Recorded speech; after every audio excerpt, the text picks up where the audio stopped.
Hey everybody, it's Efrem Smith and welcome to episode 2 of season 2 of City Beats. Yes, I'm your host, Efrem Smith.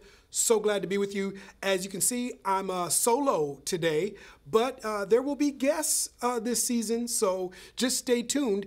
And if you haven't watched episode 1 of season 2, you're gonna love it. My wife, Danisha Norwood Smith, Mark Johnston, who's like the best podcast producer on the planet, he told me that was like one of the strongest, highest viewed episodes from last year. We did an episode on education. We did one on relationships in season 1, and she helped me open season 2, and we talked about relationships some more. The fact that in February of 2021, we've been married 28 years. So since there's 28 days, you know, in February, we've been married 28 years. We thought we'd talk about being married for 28 years, you know, how relationships get stronger, mature, flourish over time. So just check that one out, okay? You might notice too, if you didn't see episode 1, if you're watching instead of listening. If you're listening, you just got to trust me. But if you're watching, we have a new set. That's right. Look at this. It's awesome. And this right here is my favorite part of the set. See this? E for Efrem. It's the letter E, but it has like comic book covers all over the E. Cool. And I got a record player and, you know, old school. It's just a great set. I want to thank Marcella. And so Marcella Vu Pels, we call her MVP. She's responsible for the set. So, and again, my favorite part, because she knows I'm a comic book fan, is the E. And okay, I'm gonna go into our topic for City Beats for this episode in a minute. But you know, since it's me, I'm gonna be talking about a few things. And because I made the reference to comic books, and I'm a superhero movie fan, superhero series fan, I am so glad that finally WandaVision is on Disney Plus. Oh my goodness. Because I went and subscribed to Disney Plus, I think back, it was like around Christmas of 2019, and it felt like for a whole year, Disney Plus, all I could do is watch movies I'd already watched before in the Marvel Cinematic Universe, which was fine because I did watch, you know, Black Panther 3 more times. I've watched, you know, Avengers, Age of Ultron, Avengers, Infinity Wars, Avengers Endgame. I probably watched all those 3 more times as well as one of my favorites, Captain America: Winter Soldier, and that's fine. But man, I was ready for new content, and watching Hamilton over and over again wasn't going to cut it for me. So WandaVision, thank you Disney Plus, so glad. And for those of you that are like not the Disney Plus folks, and you're just like either you go to a movie for superheroes or you watch it on TV, hey, Black Lightning on the CW, that's one of my favorites too. So for those of you that you know me, you know that I'm a comic book nerd, you know that I'm a big, huge superhero fan. I don't know if Mark never really, like when I'm talking about other stuff, like he's really like with me. I start doing the superhero thing and I think he's like, just dude, you know, really? But hey, it's just, sorry man, I'm an urban nerd. I don't know what to tell you. I'm a City Beats comic book superhero movie nerd, and so from time to time we are going to talk about that. In season 1, you may remember, and if you have not watched or listened to this episode, you need to go back to season 1 and you need to check out the episode I did with Denzel Peoples. He is a spoken word artist, and he's an educator.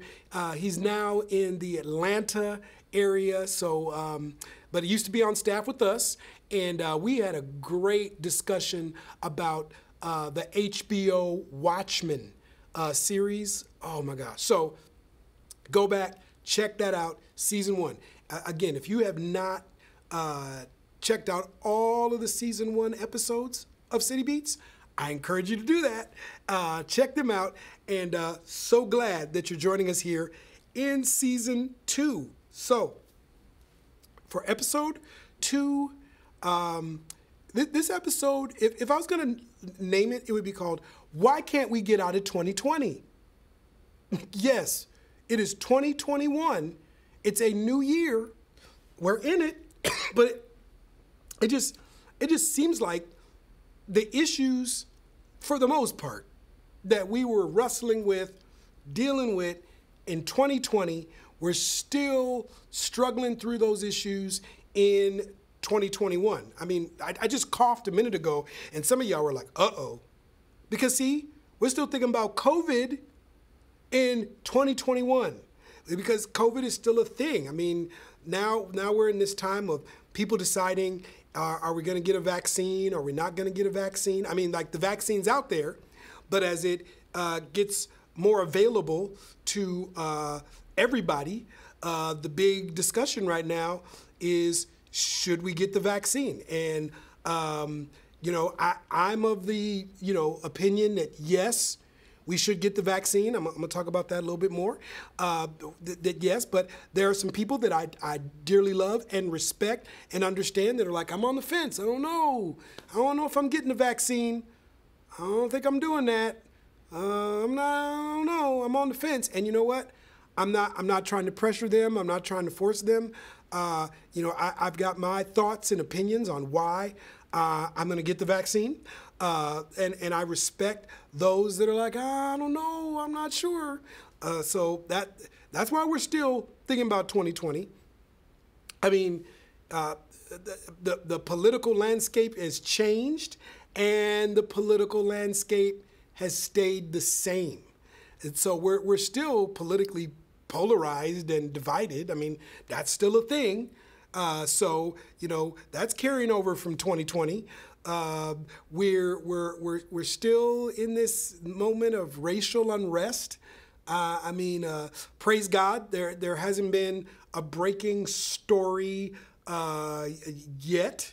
And I pray not, of an unarmed African American being shot and killed. But we're still in a moment because of that and other things where there's racial unrest and dysfunction and brokenness. Man, so much was exposed in 2020 that we're still trying to work through in 2021. So that's why I'm going to talk about here what to do about 2020 in 2021.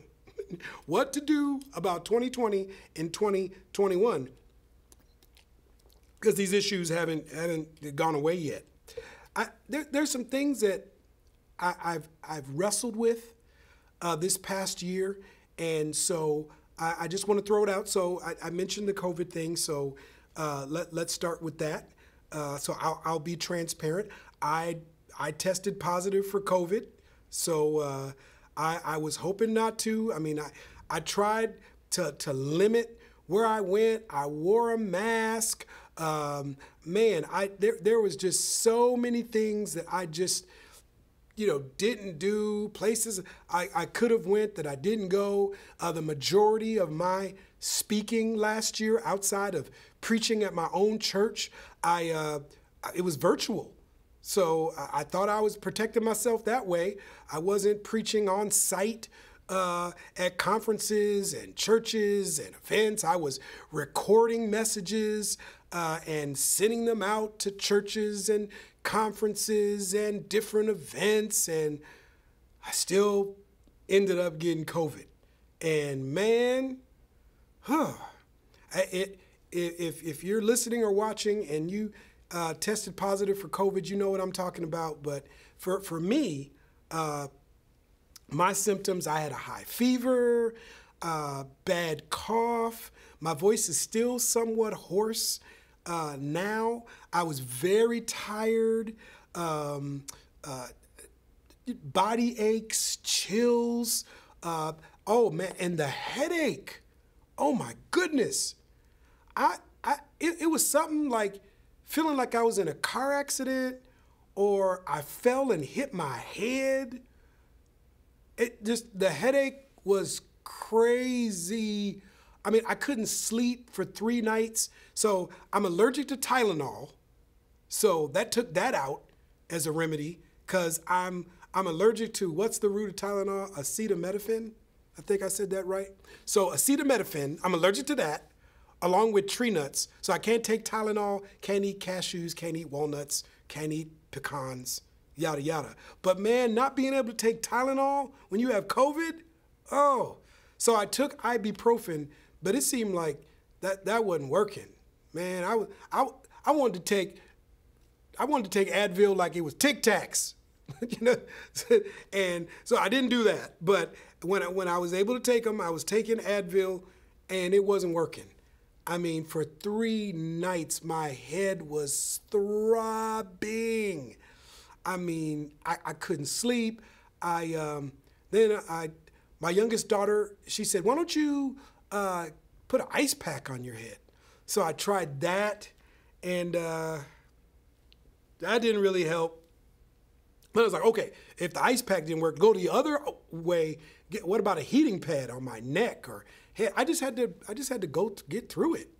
And so once I got past the headaches, though, then my fever came down and had a nagging cough, but probably maybe 5-6 days in, I was just tired then, just tired. And so now the reason I'm here with this episode is because, yes, I got through it, got through my home isolation, quarantine days. So now I'm COVID free. And now I'm going, okay, as soon as I can, I'm going to get the vaccine. But there are people on the fence, you know, and there are people that are talking about, well, especially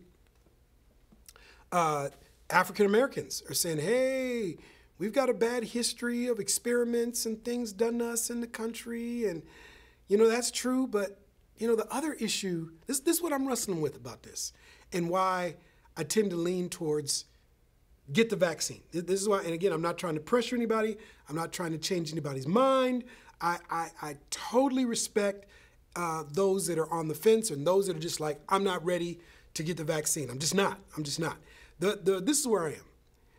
One of the things that COVID exposed, it really exposed racial disparities, disparities in health, in health care, in health issues.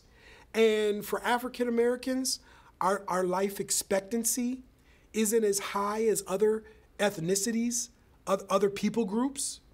The issues that we carry in our health, we tend to be higher, by percentage when it comes to pre-existing health conditions, and so, man, because of health disparities that exist for African Americans, we also have to think about the ways like never before that we need to take advantage from a reasonable standpoint of all the healthcare services that we can get. Now, let me back up before that, and I'm just talking for myself. I'm also realizing as a 51-year-old African-American male, the ways in which I just got to take better care of my body. I have to take better care of my body. What I'm eating, exercising, sleeping well, drinking more water, just taking care of myself, spirit, soul, and body. Because what I've learned living in the city for so many years, especially living at times in the blue-collar parts of the city, the under-resourced parts of the city, called to ministry in those parts of the city, is the disparities are things like, man, you can't just, if you live in the inner city in some cities around the country, it's not as easy to get to a Sprouts, a Trader Joe's, a Lund's, a Whole Foods. It's easier just to get to the corner store. It's easier to get to those other convenient grocery stores that are convenient, and they show up and you have greater proximity to them when you're living in the heart of the city. So, you know, if you are at a Trader Joe's, you know that you are not in the poorest part of the city. If you are in the city and you are at a Sprouts or a Whole Foods or a Lund's or a Byerly's, you know that you are not in the hood of that community, because those stores are known for being in communities that are upper middle class, upper class parts of cities, if they're in cities at all. Some cities, you know you're in a suburb if you're at Trader Joe's, Lund's, Whole Foods, Sprouts, etc.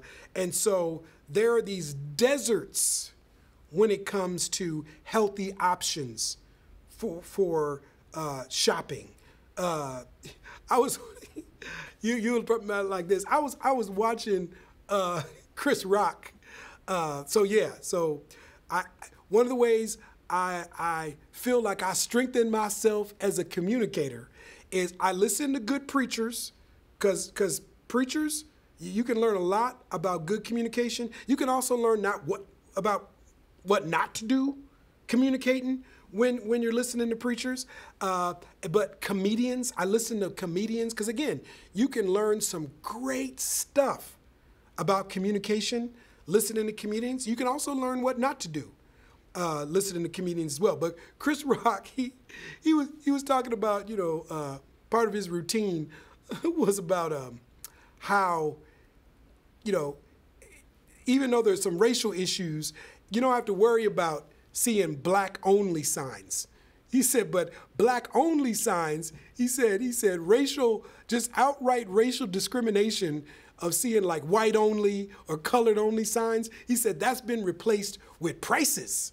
So he said, you know, certain resorts and hotels, they don't have to say no blacks allowed. All they got to do is just price the hotel suite at $4,000 a night. And so, you know, and so the issue is not just that these stores that are healthy are in communities that are not the under-resourced parts of the city, but the prices are such that some people just can't afford to eat healthy. I'm fortunate. Like my wife and I mean, we're fortunate that we can afford to go pay higher prices for healthier food. Like you talk about a justice issue. Why is it you have to be wealthy to be healthy? And so this is why. I mean, in case you think I'm rambling now, there's a connection here. COVID 2020, it exposed more the disparities that exist in our nation, but especially disparities that show themselves in cities. Disparities by race, disparities by place, zip code, disparities by class, economic class status, disparities by race, class, and place. And these are interconnected because there's intersections between race, class, and place, but disparities, these chasms that exist, and what COVID did is it showed the ways in which in metropolitan areas, we just walk around, maybe not even conscious of the ways in which we're living our lives in the midst of disparities. We're living our lives in the midst of the have and have-nots, we're living our lives either benefiting or being separated from the things that are the difference between being healthy and not being healthy. And I know some people have the means to be healthy and they choose, because we have free will, we choose to do our own thing. So you can have the resources and you can have the access to health and decide you're just not going to take advantage of it. So there can be a fitness center in your community and you're not going to join. You can live in a safe neighborhood where you can go on a walk, you can, take a bike ride, you can go out and exercise, and you just choose not to. You can go purchase healthier food and you choose not to. You go, I could go get some healthier food, I'm going to Popeyes. But at least you have the choice. You see what I'm saying? At least you have the means, the proximity, the resources to choose health. In the city, there are pockets, there are communities that are they're deserts when it comes to healthy choices.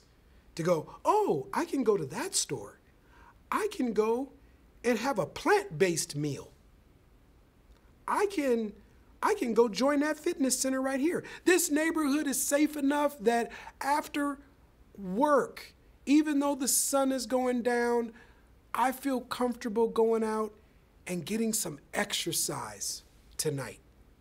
And so COVID was just a reminder. When you look at the higher percentages of African Americans, of Black and brown people that contracted COVID, that had a harder time dealing with COVID, were hospitalized, weren't as fortunate as me. Because again, I'm African American, but I'm upper middle class. So and again, I have the resources.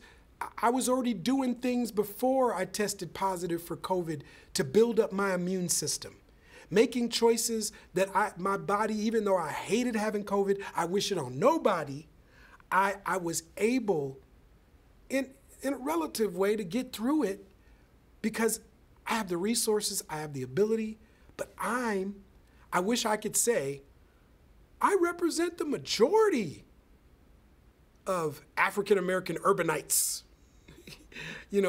but I don't. That's what I've learned about disparities, whether those disparities, as I'm talking right now, are about health, whether those disparities are about education, employment, home ownership. 2020, the COVID virus, yes, it pulled back the covers on disparities in health. It also pulled back the covers in disparities in economics, in net worth, in business ownership. I talked to a lot of, small business owners. Man, 2020 was brutal. And you may still be working your way through it even now in 2021. But man, for a lot of minority-owned businesses, they closed. This was a tough season for the owner of a barbershop in the city, owner of a beauty salon in the city, an owner of a soul food establishment in the city. And in some cases, as I talk to minority business owners in the city, they didn't have the same networks, the same access to be able to get the kind of help, the kind of resources that they needed to keep going. I could talk about in the church world. There are a number of inner city urban churches that closed.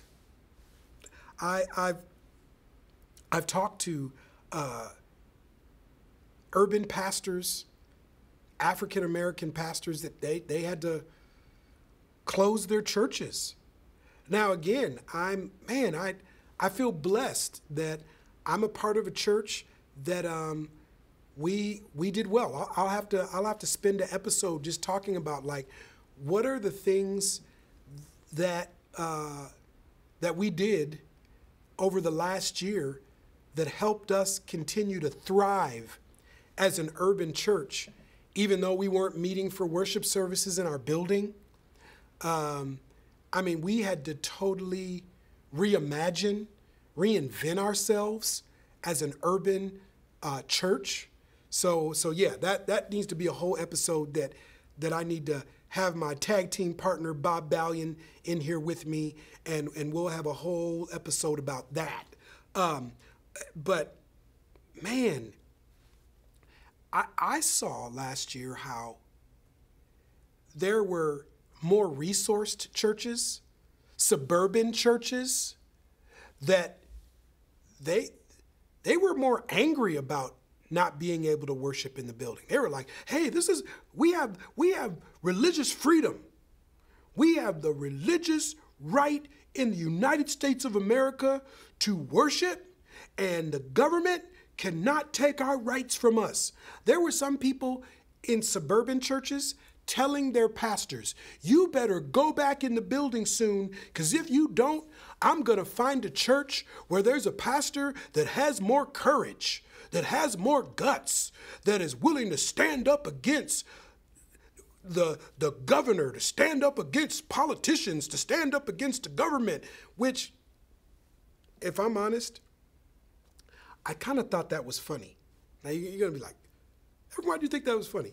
And so I don't know if my good brother, best podcast producer on the planet, Mark, will think this is funny with me. But what I thought was, it's maybe not funny, so maybe it's kind of interesting, but sometimes I laugh to not be mad or frustrated about it, is when people in the inner city, especially people of black and brown skin, complain about the government, complain about law enforcement, complain about, the powers that be. Sometimes folks that are more resourced outside the city will, why are you playing the victim? Why don't you take responsibility for your life? Why don't you pull yourself up by your bootstraps? Why are you expecting the government to do everything for you? Well, why don't you just respect the law? Jesus said that we should respect those in authority. Paul said in Romans that we should respect. Now, the same people that I heard talking like that, Paul said in Romans that we should respect those in authority and we should pray for them. And we should respect all authority. Because they had to wear a mask and couldn't go to church, they're now the ones going, I hate the government. We should protest. It's a fraud. It's all a lie. So I thought that was somewhat funny. Because I was like, what happened to all these good law and order people? Like these good, patriotic law and order Christian Americans, evangelicals, what happened to you? Which I'm a part of it. I mean, I'm a part of evangelicalism, so I had to say, what happened to us? But I just thought that was interesting that, like, man, everybody was mad at the government in 2020. Man, I mean, if you didn't think that a big segment of people that were law and order, all of a sudden were mad at law and order, then you must have slept all day on January 6th. January 6th, you must have just slept the whole day away. And you just went like Rumpelstiltskin on January 6th because, man, I just was like, wow, look at what 2020 did. That's what we should be mad at. Instead of getting mad at the governor and the federal government, man, we should all come together and go look for 2020 and give 2020 a beat down. I don't know where 2020 is hiding out at, but we should go find 2020. Let 2020 know we're looking for him. So 2020 exposed, and we're still in it, all these disparities. So I mentioned all that to say what? Because, look, yeah, you could spend hours and hours, days on end talking about the problems. I want to give some solutions.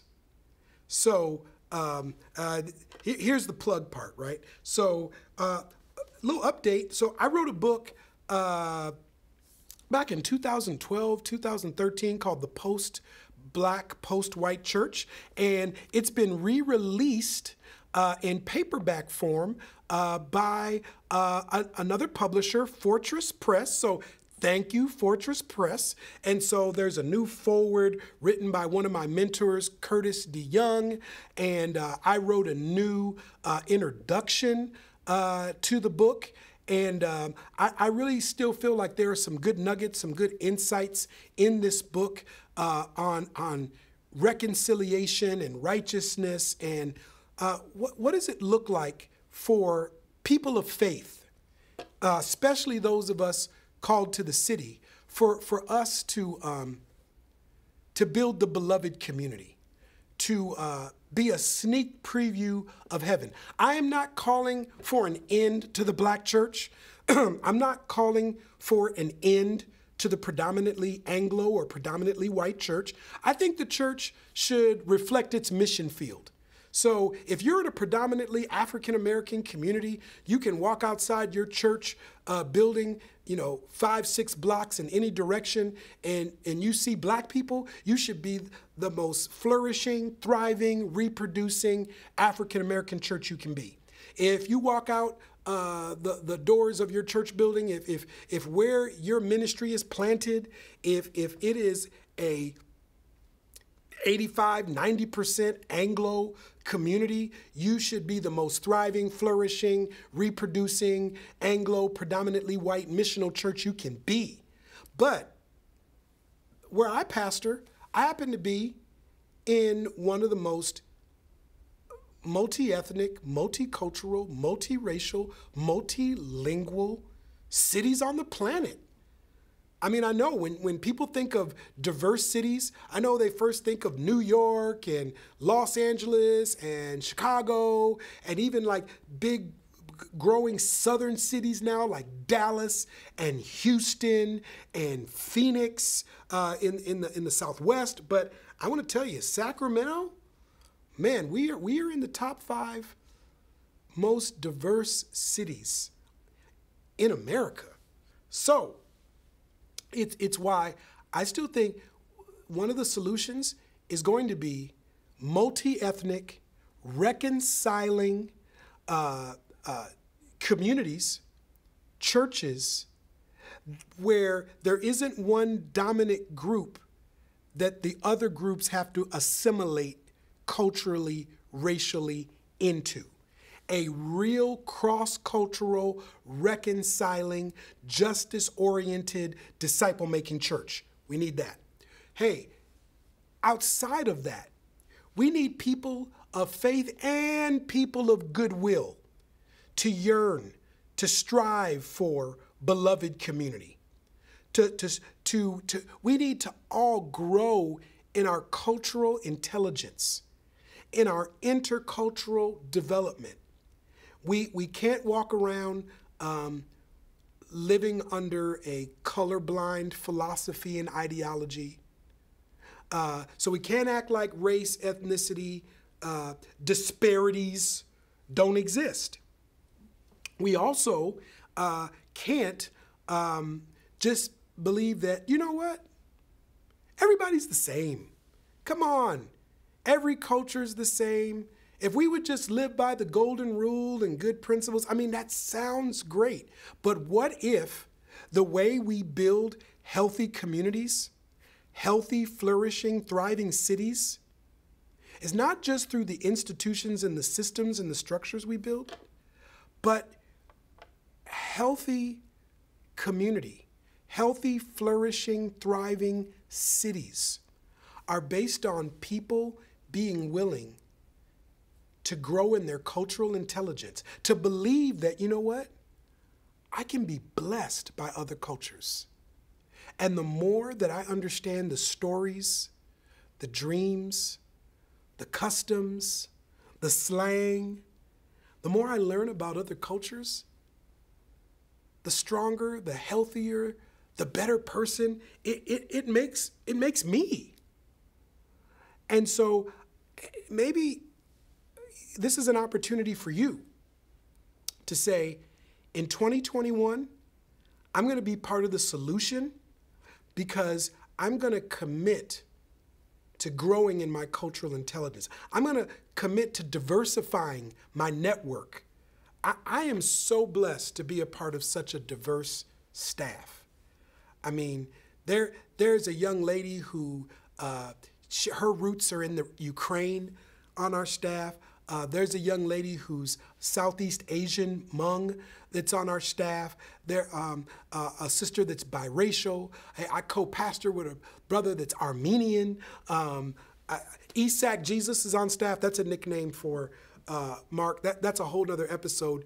And again, remember, you're supposed to let me know if you are desirous to have Mark Johnston make a cameo appearance in a City Beats episode. I think we got to get to, Mark, was it 1,000? 20,000.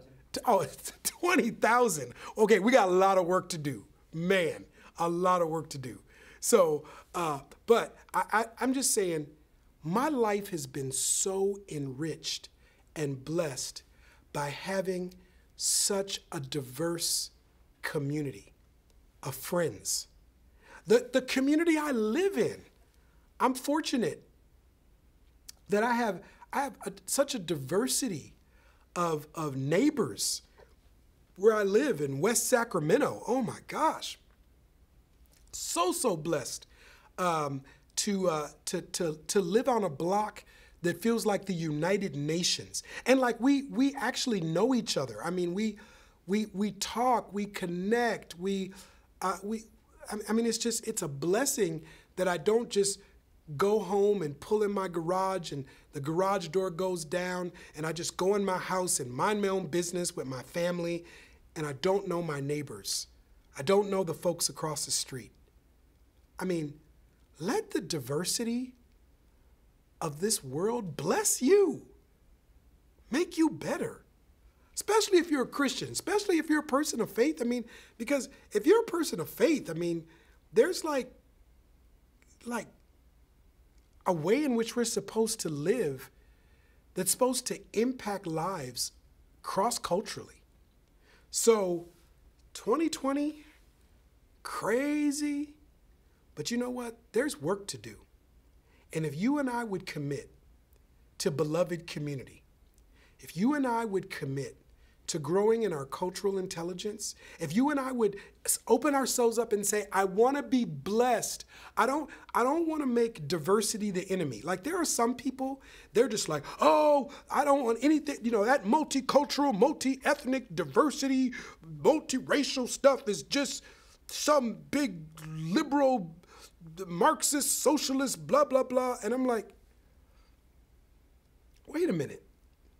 Like I'm just saying, you know, when I read the Bible, it feels like the most multicultural, multi-ethnic, diverse piece of literature I would ever hold in my hands.